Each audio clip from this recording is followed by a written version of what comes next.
Hello बच्चों। तो रोज के डोज वाले सेशन और इसी बहाने सीट के कुछ क्वेश्चंस हैं जो ऑफलाइन क्लास डिस्कशन में पेंडिंग रह गए थे, तो आइए मिलकर उन्हें खत्म करते हैं। लगभग 5 से 6 की संख्या में सवाल हैं जो आपकी फाइनल सिंपल हार्मोनिक मोशन की शीट पर है। तो जो सवाल जिस नंबर पर है वैसे ही मेंशन है। इसे 15वां सवाल है तो 15 ही मेंशन है। दूसरी बात ये समझ लीजिए बच्चों कि ये जो विशेष करके अभी फिलहाल के लिए समझें तो ये फ्रेशर और एफसीआर वाले बैच के लिए, दोपहर 3 से 5 वाले ड्रॉपर्स बैच के लिए जब फाइनली शीट आएगी तब उनके काम का ये वीडियो। अब समझते हैं कौन कौन से सवाल। जैसे एक सवाल समझेंगे, बहुत प्यारा सवाल है। डिस्कशन में मॉर्निंग बैच में हम लोग इस पर डिस्कशन करते करते रह गए थे, तो हालांकि इवनिंग बैच में डिस्कस दोनों बैचों के लिए काम का है। क्वेश्चन क्या कहता है, बहुत ध्यान से सुने। आपकी शीट का 15वां सवाल कह रहा है एक particle executing simple harmonic motion जिसका डिस्प्लेसमेंट फंक्शन दिया है x बराबर a cos ओमेगा t। मतलब पार्टिकल कंफर्म है कि a cos फंक्शन है, मतलब एक्सट्रीम से मीन की तरफ आ रहा। Identify the graph which represents the variation of potential energy as position function as time function. अब देखिए, दिमाग लगाइए। कोई भी पार्टिकल जो सिंपल हार्मोनिक मोशन एग्जीक्यूट कर रहा, उसकी मीन से एक्सट्रीम तक जाते जाते पोटेंशियल एनर्जी बढ़ेगी। तो पोटेंशियल है ना, मीन से एक्सट्रीम बढ़ेगी, एक्सट्रीम से मीन घटेगी। तो पोटेंशियल एनर्जी वर्सेस पोजीशन का जो रिलेशन होता है ग्राफ बनाने के लिए पहले इक्वेशन चाहिए। तो u is equal to half of kx square के हिसाब से u और x एक दूसरे के साथ 1/2 पावर में है, और साथ ही साथ देखिए u और x एक दूसरे के साथ 1/2 पावर में है, और 1/2 पावर के रिलेशनशिप पैराबोलिक होते हैं, तो रिलेशनशिप तो पैराबोलिक होगा। आप ऐसे भी कह सकते हैं कि x बराबर 0 यानी मीन पोजीशन से एक्सट्रीम की तरफ जाते वक्त पोजीशन बढ़ेगी, पोटेंशियल बढ़ेगी। जैसा इधर होगा वैसा इधर होगा। तो एक तो कंफर्म है कि potential energy versus position, potential energy versus position इस वाले ग्राफ में, ये पोटेंशियल एनर्जी वर्सेस टाइम के ग्राफ हैं, ये पोटेंशियल एनर्जी वर्सेस पोजीशन का ग्राफ है। तो पोटेंशियल एनर्जी वर्सेस पोजीशन में चूंकि 1/2 पावर का संबंध होता है, मीन से एक्सट्रीम की तरफ जाते जाते पैराबोलिक तरीके से बढ़ती है। तो मेरे हिसाब से ऑप्शन संख्या 3, ये वाला ग्राफ, ये ग्राफ आप महसूस कीजिए, ये वाला, ये वाला, ये वाला, ये वाला, ये वाला, ये सही हो जाएगा। Third number is correct graph, opening upward parabola. अब अगर इसी पोटेंशियल, मतलब कोई पार्टिकल जो x बराबर a cos ओमेगा t, मतलब एक्सट्रीम से मीन की तरफ पेंडुलम जैसा हो, लीनियर एसएचएम जैसा हो आ रहा हो, उसके अगर पोटेंशियल एनर्जी वर्सेस टाइम का रिलेशन निकालें तो पोटेंशियल एनर्जी वर्सेस पोजीशन में x की जगह अगर x का इक्वेशन डाला जाए a cos omega t, x की जगह x का equation a cos omega t, तो पोटेंशियल एनर्जी का टाइम के टर्म्स में एक्सप्रेशन आ गया u बराबर half m omega square a square cos square omega t। अब पोटेंशियल एनर्जी वर्सेस टाइम को देखोगे तो टाइम के साथ साथ पोटेंशियल एनर्जी कॉस फंक्शन पर डिपेंडेंट है, और cos potential energy versus time वाले रिलेशनशिप में पोटेंशियल एनर्जी के एक्सप्रेशन u बराबर हाफ ऑफ kx स्क्वायर में से अगर x का फंक्शन रख दिया जाए तो एक्सप्रेशन आ जाएगा half m omega square a square cos square omega t। अब ध्यान से सुनिएगा, पोटेंशियल एनर्जी अगर टाइम की तरह नोटिस की जाए तो कि पोटेंशियल एनर्जी, पोटेंशियल क्रम से समझना, पोटेंशियल एनर्जी पोजीशन पर डिपेंडेंट है और पोजीशन कॉस फंक्शन के माध्यम से टाइम पर डिपेंडेंट है। तो अगर सारे लिंक जोड़े जाएं तो पोटेंशियल एनर्जी का ये फंक्शन तैयार हुआ। हाफ kx स्क्वायर की जगह x की वैल्यू रख दी जैसा कि एक्सप्रेशन में दिया है, ये रहा, राइट। अब दिमाग लगाओ, पोटेंशियल एनर्जी का फंक्शन अगर साइन गवर्न करता तो बढ़कर घटता, और अगर कॉस गवर्न करेगा, हालांकि अच्छी बात यह है कि केवल कॉस फंक्शन नहीं, उसका स्क्वायर है। स्क्वायर होने की वजह से फंक्शन का फायदा है कि फंक्शन के टाइप वही रहेगा, बट स्क्वायर होने की वजह से सभी वैल्यू पॉजिटिव हो जाएंगी, नेगेटिव कुछ भी नहीं होगा। So potential energy versus cos function sine graph होता तो बढ़कर घटता, और कॉस है तो घटकर घटेगा, घटकर बढ़ेगा। तो पोटेंशियल एनर्जी वर्सेस टाइम की डिपेंडेंसी कॉस फंक्शन पर है, जिसका नेचर है ना कि बढ़कर घटेगा, घटकर बढ़ेगा, ऐसा कुछ ग्राफ आएगा। So the first graph is correct. तो सरल शब्दों में बच्चों, एक पार्टिकल जो कि एसएचएम एग्जीक्यूट कर रहा है जिसका फंक्शन कॉस जैसा है, जो एक्सट्रीम से मीन की तरफ आ रहा, उसकी पोटेंशियल एनर्जी वर्सेस पोजीशन का ग्राफ वैसा ही होगा, क्योंकि किसी भी पिक्चर में minimum potential energy mean position पर और maximum potential energy extreme position पर ही पाई जाएगी। तो पैराबोलिक अपवर्ड ग्राफ होगा, राइट। अब अगर बात करें पोटेंशियल एनर्जी वर्सेस टाइम का, तो बस इसी पोटेंशियल एनर्जी एक्सप्रेशन में पोजीशन की जगह पर टाइम का फंक्शन रख दो। क्योंकि पोटेंशियल एनर्जी वर्सेस टाइम का संबंध कॉस फंक्शन से है तो ग्राफ गिरकर उठेगा। ये पोटेंशियल एनर्जी वर्सेस टाइम का ग्राफ। तो potential energy versus position graph यहां खोजना था, जिसमें से तीसरा नंबर सही है, और पोटेंशियल एनर्जी वर्सेस टाइम ये इसमें खोजना था, जिसमें कि पहला नंबर सही है, राइट। चेक कर लीजिएगा, मैच कर लीजिएगा। नेक्स्ट पॉइंट पर आते हैं बच्चों। एक बहुत अच्छा सवाल है, ये शाम वाले बैच में डिस्कस हुआ है, बट मॉर्निंग में इसे डिस्कशन करना था। एक ब्लॉक है जो कि मास m है, जिसका मास m है, ये किसी स्प्रिंग के लोअर एंड से अटैच करा गया, लोअर एंड से अटैच किया गया। जिस स्प्रिंग से अटैच किया गया उसका फोर्स कांस्टेंट या स्प्रिंग कांस्टेंट क्या है।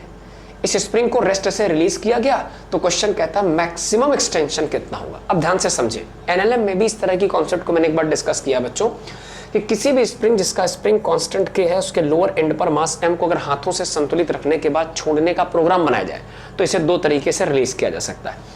एक, आप इसे स्लोली नीचे लाएं, और अगर आप इसे स्लोली नीचे लाएंगे तो इसे इसके इक्विलिब्रियम पर लाकर छोड़ेंगे, और इक्विलिब्रियम कंडीशन पर ऊपर वाला फोर्स kx बराबर बॉडी का वेट mg नीचे की तरफ, ऊपर वाला बराबर नीचे वाला, तो यहां से एक्सटेंशन आ जाएगा x बराबर mg/k। ध्यान रखिएगा, मतलब स्लोली ब्लॉक को रिलीज करने पर स्प्रिंग मास सिस्टम में जो बैलेंसिंग होती है वो एनएलएम या फोर्स की तरीके होती है, ऊपर वाला बराबर नीचे वाला।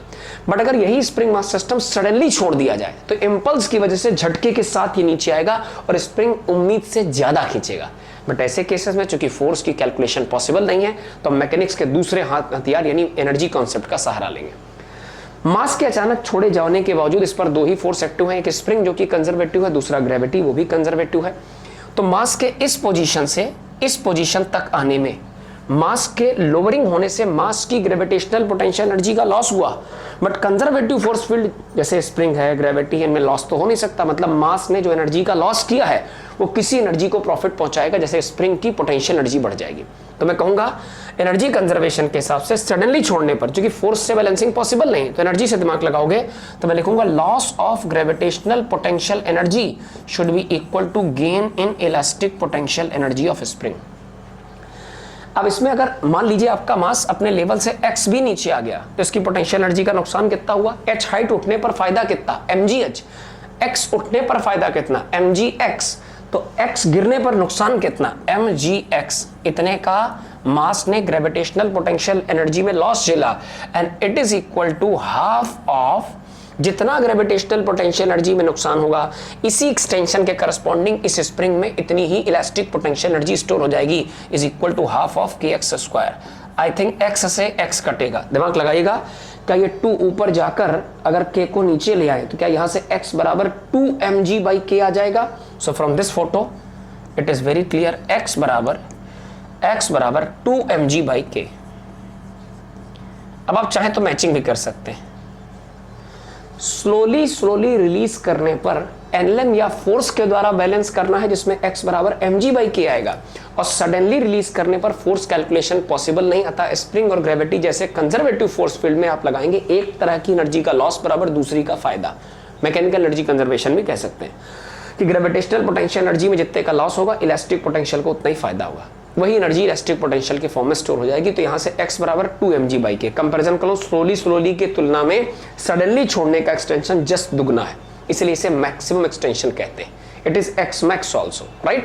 So correct option, if spring want maximum extension तो आपको सडनली छोड़ना पड़ेगा और वो मैक्सिमम एक्सटेंशन 2mg/k हो जाएगा, right? So A option is correct. बहुत अच्छा सवाल है। एक सवाल आपकी शीट का 24वां नंबर भी है, बहुत खूबसूरत सवाल है। कहता है 2 सिंपल पेंडुलम है जिसकी लंबाइयां अलग अलग, 100 सेंटीमीटर वाला है, एक 121 सेंटीमीटर वाला है। इनके बॉब्स को साथ ही साथ खींचकर एक साथ ऑसिलेशन कराने के उद्देश्य से छोड़ दिया जाता है।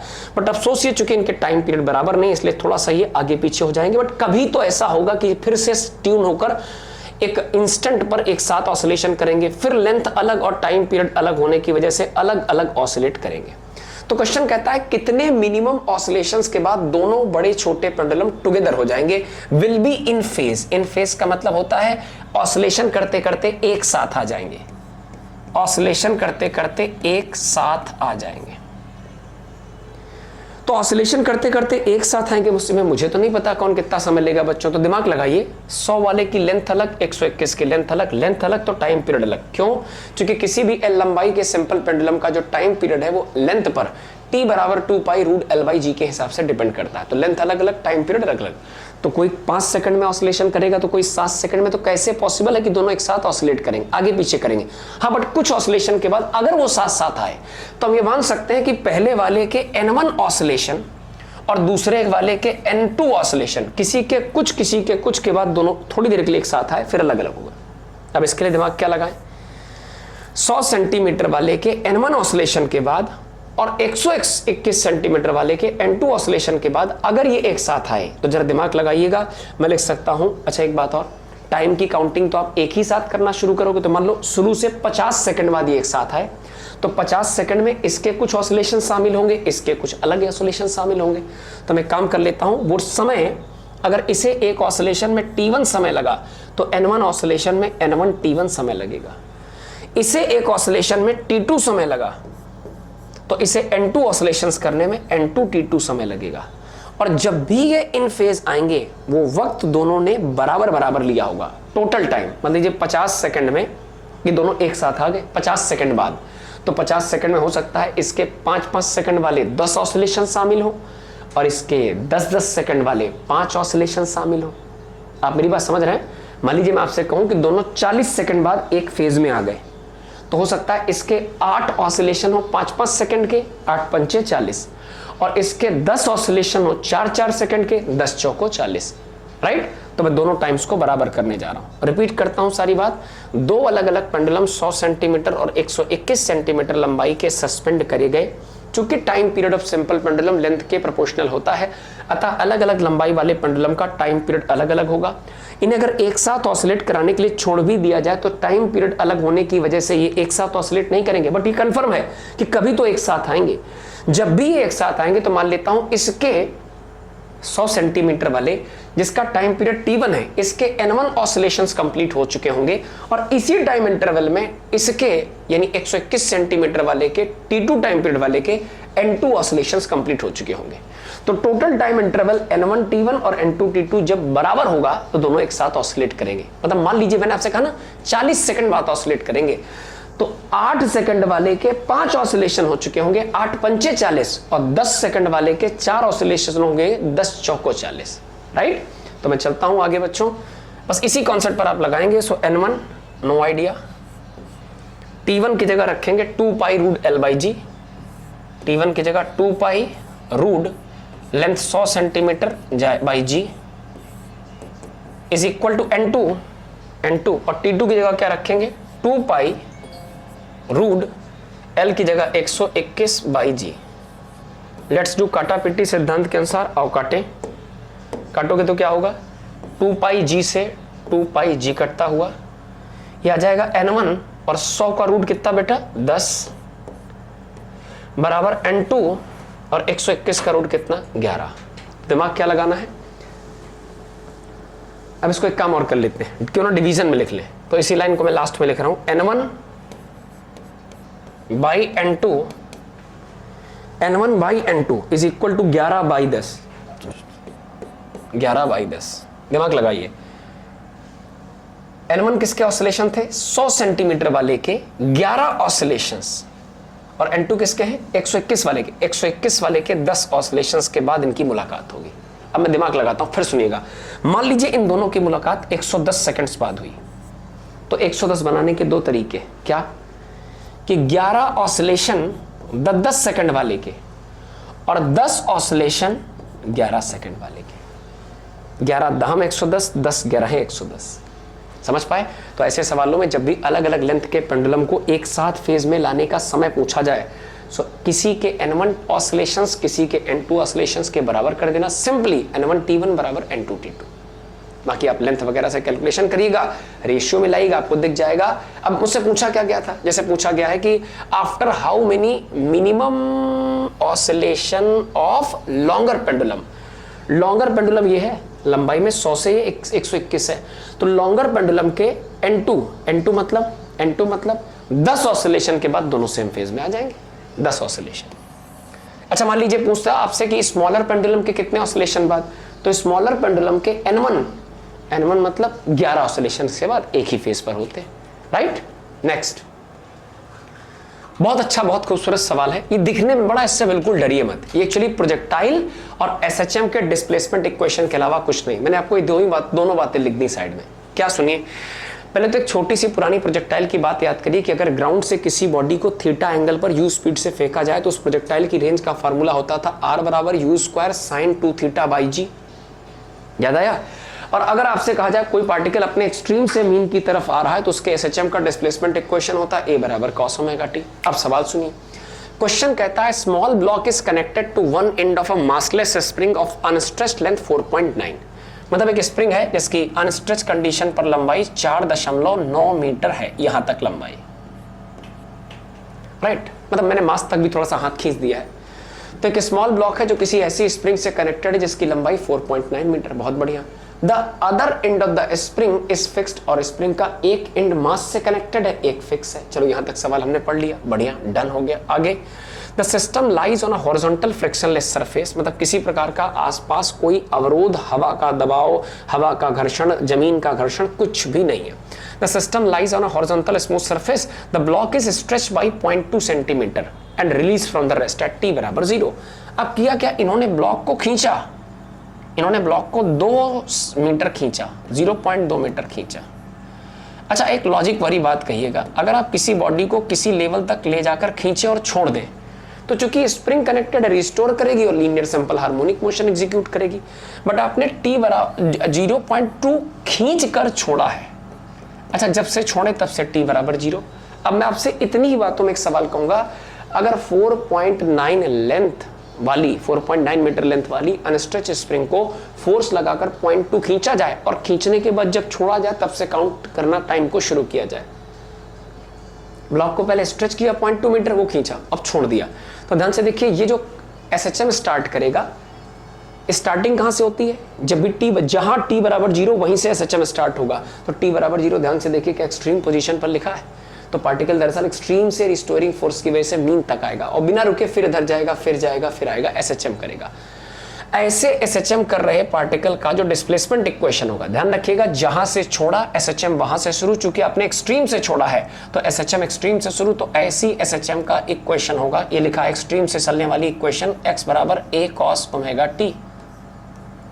एनी डिस्प्लेसमेंट x बराबर एम्पलीट्यूड आपने 0.2 खींच करके छोड़ा है, जितना मैक्सिमम आप खींच करके छोड़ेंगे वही एम्पलीट्यूड है, कॉस रहेगा। अब दिमाग लगाइए, हमसे क्वेश्चन कहता है if this execute angular frequency omega बराबर π/3 के साथ सिंपल हार्मोनिक मोशन, तो ओमेगा की वैल्यू रख लीजिए π/3 multiply by T.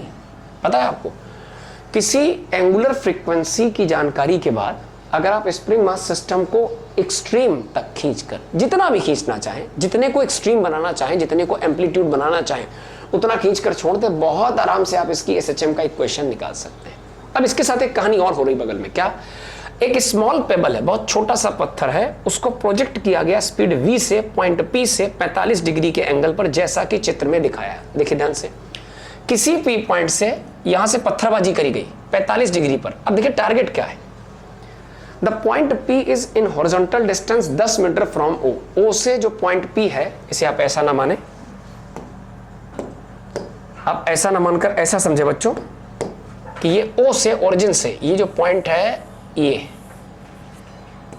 Total distance 10 metre है, टोटल डिस्टेंस 10 मीटर, ठीक है। If the pebble hits the block at t बराबर 1 सेकेंड। अब दिमाग लगाइए, क्वेश्चन कहता है कि यहां से फायर किया गया पत्थर गया और यहां कहीं टकराया, गया और यहां कहीं टकराया, पत्थर को हिट किया, यहां कहीं टकराया। जब टकराया तब का जो टाइम है वो t बराबर 1 सेकेंड हो चुका था। अब दिमाग समझिए, बहुत धैर्य से, बहुत छोटा सवाल है। आपने किसी ब्लॉक को t बराबर 0 से 0.2 मीटर खींचकर जैसे छोड़ा तो इसका एसएचएम चालू, ये वापस आने लगा। उधर से आपने सेम टाइम पर पत्थरबाजी करी, u स्पीड से 45 डिग्री पर एक पत्थर फेंका और दोनों चले। देखिए कैसे चले, आपका जो ब्लॉक है स्प्रिंग कनेक्टेड जो एसएचएम कर रहा है वो अंदर की तरफ चला और जो आपको पत्थर है वो हवा में उड़ता हुआ यूं आया और दोनों यहां पर हिट कर गए, टकरा गए। कब टकराए? 1 सेकंड पर। इसका मतलब जो प्रोजेक्टाइल है उसके फ्लाइट का टाइम 1 सेकंड है, 1 सेकंड उसके फ्लाइट का टाइम है, उसका टाइम ऑफ फ्लाइट 1 सेकंड है। ऐसा कह सकते हैं। आप ऐसा भी कह सकते हैं, आप ऐसा भी कह सकते हैं कि ये 1 सेकंड में उतना चल जाएगा जितना पत्थर और आगे बढ़ेगा। अब दिमाग लगाइएगा बहुत ठंडे दिमाग से। ये स्प्रिंग पहले ही कितना थी अपनी नेचुरल लेंथ पर 4.9, आपने और कितना खींचा 0.2। तो स्प्रिंग समेत मास सिस्टम या स्प्रिंग से बंधा मास सिस्टम क्या 4.9 प्लस 0.2 मतलब क्या 5.1 पहुंच गया। तो ध्यान रखिएगा ये दूरी 5.1 हो चुकी है। हमने 5.1 खींचकर छोड़ा, ये चला अंदर, पत्थर आया। अब दोनों चले, एक अंदर की तरफ चला एसएचएम करते हुए और एक प्रोजेक्टाइल करते हुए, दोनों यहां टकराए। जब टकराए तब का टाइम दिया। एक काम करें जरा देखें हमारा जो ब्लॉक है वो एसएचएम करते करते कितना अंदर डिस्प्लेस हुआ है। तो किसी भी पार्टिकल के डिस्प्लेसमेंट को निकालने का तरीका, जबकि आपको उसकी इक्वेशन पता है, तो मैं रखने जा रहा हूं 0.2 cos ओमेगा की जगह π/3 जैसा कि प्रश्न में कहा गया था। कितने समय बाद हीटिंग हुई है, छोड़े जाने के 1 सेकंड बाद। तो टाइम पीरियड की जगह 1 सेकंड, स्मॉल टी की जगह एनी टाइम की जगह 1 सेकंड। जैसे 1 सेकंड रखोगे so it is 0.2 into cos π/3 is nothing but cos 60 and cos 60 is equal to 1/2। 0.2 का आधा 0.1। मजा आ गया भाई साहब। क्या कि जब आपका फ्लाइट करता हुआ पेबल यानी पत्थर इस ब्लॉक से टकराया तो उस 1 सेकंड की यात्रा में आपका जो स्प्रिंग मास ऑसिलेशन था वो एक्सट्रीम से मीन जाते हुए इस एसएचएम को फॉलो करते हुए मात्र 1 मीटर अंदर आ पाया था। अब आपने 4.9 के बाद खींचा कितना था 0.2, उसमें से वो अंदर कितना आ गया 0.1। ये 0.1 अंदर आ गया, 0.1 अंदर आ गया। लॉजिकली आंसर दीजिएगा। अगर 5.1 में से, बच्चों थोड़ा सा माफी चाहूंगा यहां सफाई की कमी है, अगर 5.1 में से ये 0.1 अंदर आ गया तो क्या ये जो गैप बचा ये 5 मीटर का बचा?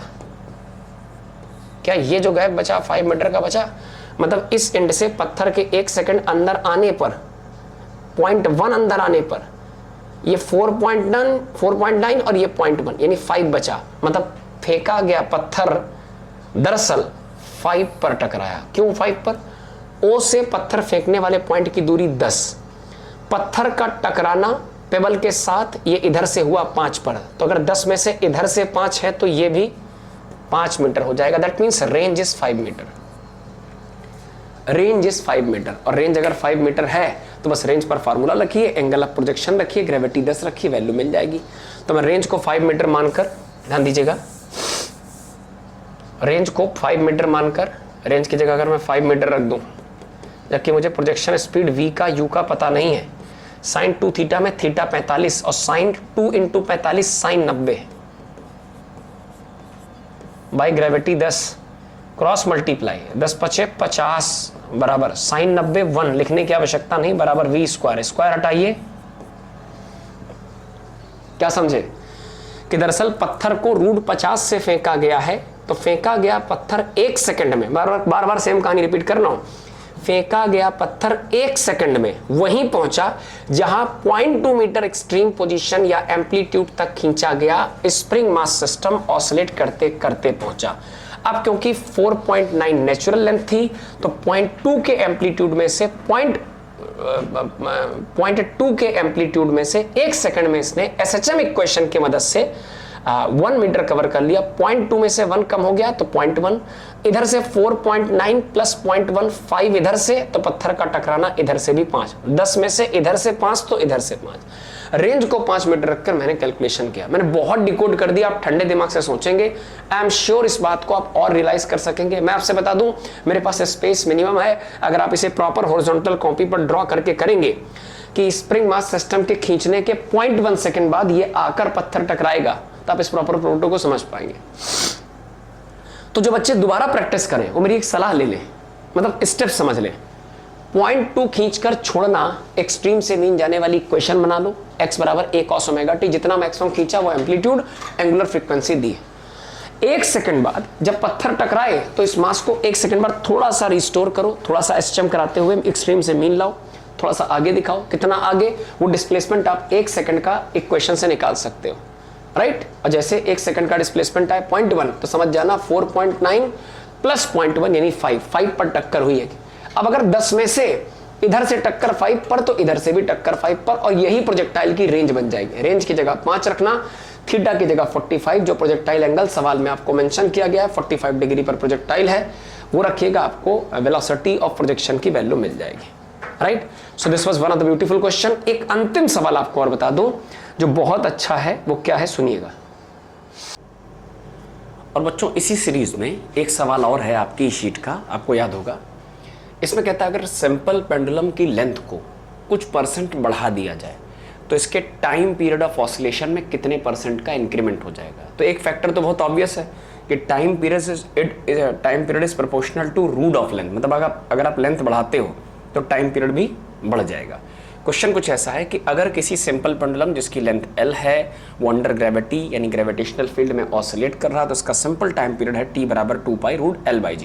अब वो कहते हैं कि अगर पेंडुलम लेंथ को 44% बढ़ा दिया जाए, 44% ऐड कर दिया जाए, तो पेंडुलम की लेंथ का जो नया फॉर्मेट आपके सामने आएगा ये रहा रिजिड सपोर्ट। अब क्योंकि आपने लेंथ L को 44% बढ़ा दिया तब इसकी नई लेंथ थोड़ी सी ज़्यादा आएगी। कितनी होगी नई लेंथ? लेट अस सपोज नई लेंथ को L न्यू मान लेते हैं। So L new is equal to previous तो रहेगा L का ही 44/100, ये और बढ़ जाएगा। अब जरा दिमाग लगाएं, 100 को क्रॉस मल्टीप्लाई करो और 44 ऐड करो तो ये आ जाएगा बेटा 144 L/100, राइट। अब अगर लेंथ में परिवर्तन हुआ है तो लेंथ बदलेगी तो टाइम पीरियड बदलेगा। तो new time period of oscillation in same condition T new बराबर 2 पाई अंडर रूट ऑफ नई लेंथ जिसकी जगह आएगा 144 L/100 और ग्रेविटी की जगह G तो रहेगा ही रहेगा। अब ध्यान से सोचो, जब ये दोनों नंबर्स बाहर निकल कर आएंगे तो आपके पास बचेगा क्या? 144/100 दोनों स्क्वायर रूट्स हैं, परफेक्ट स्क्वायर नंबर्स हैं। ये 12 है, मतलब 144 बाहर 12 बनकर आएगा और 100 बाहर 10 बनकर आएगा।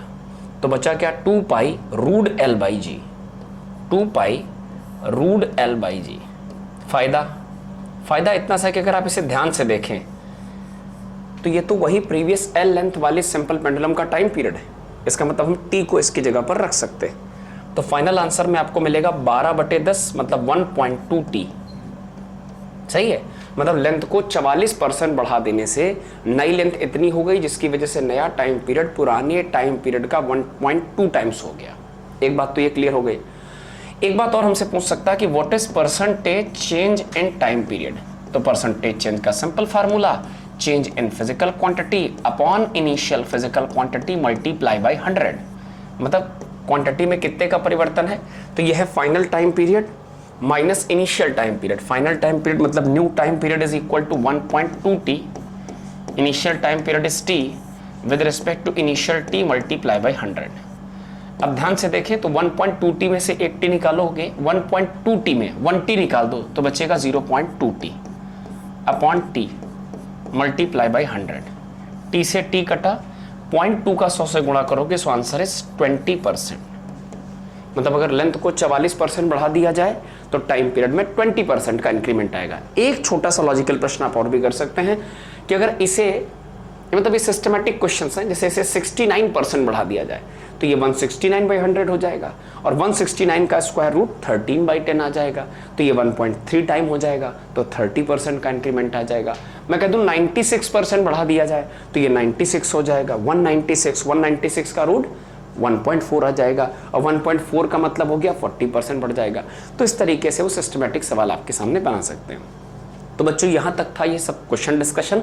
अब बहुत इत्मीनान तसल्ली के साथ ये विशेष करके फ्रेशर और FCR बैच के लिए तो तुरंत काम का, चूँकि उसमें SHM की फाइनल शीट डिस्कस हो रही है। आराम से सारे क्वेश्चंस के सोल्यूशन देख लीजिएगा। यही 5-6 क्वेश्चन बाकी थे जो मैंने आपको डिस्कस कर दिए। आपसे रिक्वेस्ट है कि आप इन्हें आराम से अपनी रेगुलर नोटबुक पर नोट डाउन कर लें और बाकी क्लासेस के विषय में आपको इन्फॉर्मेशन देता रहूँगा। Thank you for today.